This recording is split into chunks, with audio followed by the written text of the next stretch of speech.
ನಮ್ಮ ಕರ್ನಾಟಕದ ಜನತೆ ದರ್ಶನ್ ಜೈಲಿಗೆ ಹೋಗಿರೋ ಕಾರಣ ಕೆಲ ವ್ಯಕ್ತಿಗಳು, ಕಲಾವಿದರು ಕುರುಕ್ಷೇತ್ರದಲ್ಲಿ ನಟಿಸಿ ಆ ಪಾತ್ರ ಬೇರೆ ಯಾರು ಮಾಡಬಾರ್ದೆಂಬ ರೀತಿಯಲ್ಲಿ ಜನ ತಿಳಿಸ್ತಾ ಇದ್ದಾರೆ.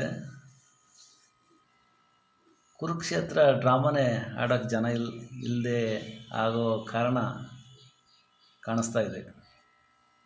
ಮೇಲಾಗಿ ಪಾತ್ರ ದುರ್ಯೋಧನನ ಪಾತ್ರ ಮಾಡಿರ್ತಕ್ಕಂಥವ್ರು ಅತಿ ಹೆಚ್ಚವಾಗಿ ಕಷ್ಟ ಅನುಭವಿಸ್ತಾರೆ ಅಂತ ಕೆಲವು ಕಲಾವಿದರು ಹೇಳಿದ್ದಾರೆ. ಅದರಲ್ಲಿ ಇರಬಹುದೋ ಏನೋ ಗೊತ್ತಿಲ್ಲ. ನಮಗೆ ತಿಳಿದ ಮಟ್ಟಿಗೆ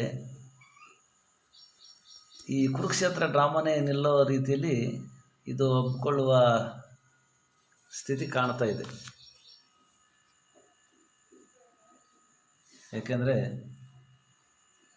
ಕಲಾವಿದರು ಯಾವುದೇ ಪಾತ್ರ ಮಾಡಲಿ, ಯಾವುದೇ ರೀತಿ ಕಲಾರಂಗದಲ್ಲಿ ಅವರು ಅಭಿನಯ ಮಾಡಲಿ, ಇದು ಸ್ವಲ್ಪ ಕಲ್ಪನೆ ತಪ್ಪು ಅನ್ನೋ ಮನವರಿಕೆ ನನಗಾಗಿದೆ. ನಮ್ಮ ಒಂದು ಮನವರಿಕೆ ಹೇಳ್ತೀವಿ ಏನಂದರೆ, ನಮ್ಮ ತುಮಕೂರಿನ ಪಾವಗಡ ತಾಲೂಕಿಗೆ ಯಾವುದೇ ಅಧಿಕಾರಿಯಾಗಲಿ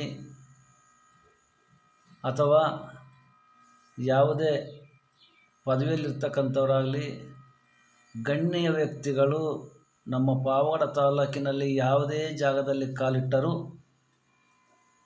ಶ್ರೀ ಶನೇಶ್ವರ ದೇವಸ್ಥಾನವನ್ನು ದರ್ಶಿಸದೆ ಹೋಗಿರ್ತಕ್ಕಂಥ ವ್ಯಕ್ತಿಗಳು ಇಲ್ಲ ಎಂಬ ಅನಿಸಿಕೆ ನಮಗೆ. ಅದೇ ದರ್ಶನ್ ಅವರು ನಮ್ಮ ಪಾವಗಡ ತಾಲೂಕಿಗೆ ಜಮೀನು ವಿಚಾರದಲ್ಲಿ ಬಂದು ಕಾರಣಾಂತರದಿಂದ ಅವರು ದೇವಸ್ಥಾನ ಗೊತ್ತಿತ್ತೋ ಗೊತ್ತಿಲ್ವೋ ಗೊತ್ತಿಲ್ಲ, ನಮ್ಮ ಪಾವಗಡ ತಾಲೂಕಿನ ಶನೇಶ್ವರನ ದೇವಸ್ಥಾನ ದರ್ಶನ ಮಾಡಿದರೆ ಹೆಂಗಿತ್ತೋ ಗೊತ್ತಿಲ್ಲ. ನಮ್ಮ ಅನಿಸಿಕೆ, ಯಾಕಂದರೆ ನಮ್ಮ ಭಾಗದಲ್ಲಿ ಕೆಲವು ದೊಡ್ಡ ಹಿರಿಯರು ಮಾತನಾಡುವ ಮಾತುಗಳಿದು. ದರ್ಶನ್ ಅವರು ನಮ್ಮ ಪಾವಗಡ ತಾಲೂಕಿಗೆ ಬಂದು ಶ್ರೀ ಶನೇಶ್ವರನ ದೇವಸ್ಥಾನದಲ್ಲಿ ಹೋಗಿ ಶನೇಶ್ವರನನ್ನು ದರ್ಶನ ಮಾಡಿಲ್ಲ ಅನ್ನೋ ಅನಿಸಿಕೆ ಸುಮಾರು ಜನ ಹೇಳ್ತಾರೆ. ನಮ್ಮ ಅನಿಸಿಕೆನೂ ಹೌದು. ಯಾಕೆಂದರೆ ನಮ್ಮ ಪಾವಗಡ ತಾಲೂಕಿಗೆ ನಾನಾಗಲೇ ಹೇಳಿದೆ, ಎಷ್ಟೋ ಜನ ಬಂದವರು ಶನಿದೇವರ ದರ್ಶನ ಮಾಡದೆ ಹೋಗಿರ್ತಕ್ಕಂಥ ಹಿನ್ನೆಲೆ ಇಲ್ಲ. ಯಾಕಂದರೆ ಸಾಮಾನ್ಯವರಲ್ಲ, ಅಧಿಕಾರಿಗಳು, ಪದವಿಯಲ್ಲಿರ್ತಕ್ಕಂಥವ್ರು, ಗಣ್ಯ ವ್ಯಕ್ತಿಗಳು, ಎಷ್ಟೆಷ್ಟು ಫಿಲ್ಮ್ ಸ್ಟಾರ್ಗಳು ಬಂದಿದ್ದಾರೆ, ಅವರೆಲ್ಲ ದರ್ಶನ ಮಾಡ್ಕೊಂಡು ಹೋಗಿದ್ದಾರೆ. ಇದು ನಮ್ಮ ಅನಿಸಿಕೆ ಅನಿಸ್ತಾ ಇದೆ. ಆದಷ್ಟು ಶೇರ್ ಮಾಡಿ. ಈ ದುರ್ಯೋಧನ ಪಾತ್ರ ಮಾಡಿರ್ತಕ್ಕಂಥ ಪಾತ್ರಕ್ಕಾಗಿ ಇದು ಬಂದಿದೆ ಕಷ್ಟ ಅಂತಕ್ಕಂಥ ಮಾತುಗಳು ಸ್ವಲ್ಪ ಹಬ್ಬಿರೋದು ಕಡಿಮೆ ಆಗಲಿ. ಆ ಥರ ಮಾಡ್ಕೊತ ಹೋದರೆ ನಮ್ಮ ಕರ್ನಾಟಕದ, ನಮ್ಮ ಭಾರತದ ಐತಿಹಾಸಿಕ ನಾಟಕಗಳು ಮತ್ತು ಜಾನಪದ ಗೀತೆಗಳು ಸುಮಾರು ನಮ್ಮ ಕನ್ನಡಿಗರ ಕಲಾ ಕ್ಷೇತ್ರಗಳು ನಿಂತೋಗಂಥ ಪರಿಸ್ಥಿತಿ ಬರುತ್ತೆ. ಯಾಕಂದರೆ ಪಾತ್ರ ಕುರುಕ್ಷೇತ್ರ ಅಂದರೆ ಒಂದು ಶ್ರೀಕೃಷ್ಣನ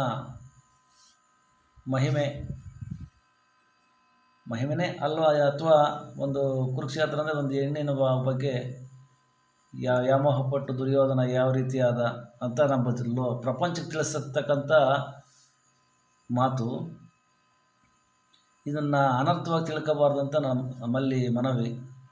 ತಪ್ಪಿದ್ರೆ ಕ್ಷಮಿಸಿ, ಯಾಕಂದ್ರೆ ನನ್ನ ಅನುಭವ ಹೇಳ್ತಿದ್ದೇನೆ, ಬೇರೆಯವರ ಅನುಭವ ನಾನು ಕೇಳ್ತಾ ಇಲ್ಲ.